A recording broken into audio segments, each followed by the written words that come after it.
ہم نے فالو کرنا ہے حسین کے راستے کو، نہ کہ حسین کے نام پہ ہم نے ماتم کرنے ہیں۔ حسین کا راستہ کیا ہے جس کو ہم نے فالو کرنا ہے؟ اب میں چند چیزیں آپ کو بتاتا ہوں۔ سب سے پہلا سبق جو ہمیں کربلا میں ملتا ہے کہ عزت اور دین، ایک طرف دنیا ہے۔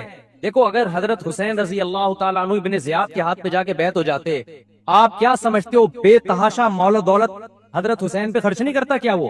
جب ایک بڑا آدمی کسی کے ہاتھ پہ بیعت ہوتا ہے تو اس کو بھی تو فائدہ ہوتا ہے نا اس سے۔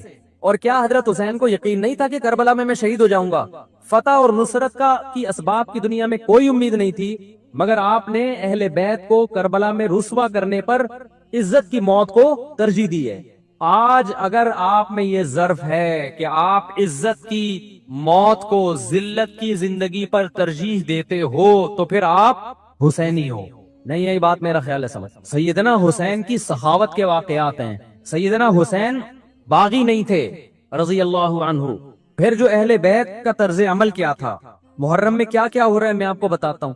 ان میں سے کوئی بھی عمل نہ ہمیں قرآن سے ملتا ہے نہ صحابہ سے ملتا ہے۔ تو ما انا علیہ و اصحابی جو جنتی فرقہ ہوگا اس کی جو علامتیں ہیں، تو جب آپ ان علامتوں کے خلاف چلو گے، صحابہ اور تابعین کو فالو نہیں کرو گے، تو آپ پھر اپنے آپ کو سنی کہنا چھوڑ دو۔ آپ بتاؤ مجھے اسلام میں کوئی مہینہ منحوس ہے؟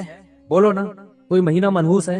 تو آپ محرم کو منحوس کیوں کہتے ہو؟ لوگ مجھے کہتے ہیں مفتی صاحب فرقہ واریت پھیلا رہے ہیں۔ دیکھو فرقہ واریت جب پھیلا رہا ہوں جب میں کسی فرقے کے خلاف آپ کو کر رہا ہوں۔ میرے بیان شیعہ لوگ بھی سنتے ہیں، ملتے بھی ہیں، بہت دفعہ ایئرپورٹ پہ ملاقات ہوئی، بڑی عزت سے ملے، میں شیعہ ہوں لیکن آپ سے محبت کرتا ہوں۔ یہاں مسجد میں بھی آتے ہیں، میں نے کبھی کسی پہ طنز نہیں کیا۔ اس لیے میں بار بار کہتا ہوں جو شیعہ کا مذہب ہے اس کو کرنے دو۔ وہ سبیلے لگاتے ہیں، آپ ان کو مت چھیڑو، جا کے تنگ نہ کرو ان کو۔ وہ ماتم کرتے ہیں، آپ ان کو مت چھیڑو۔ وہ نوحے کرتے ہیں، وہ نوحے پڑھتے ہیں، آپ ان کو مت چھیڑو۔ لیکن آپ اپنی پوزیشن واضح کرو کہ آپ شیعہ ہو یا آپ سنی ہو، آپ تو ایک طرف ہو جاؤ نا۔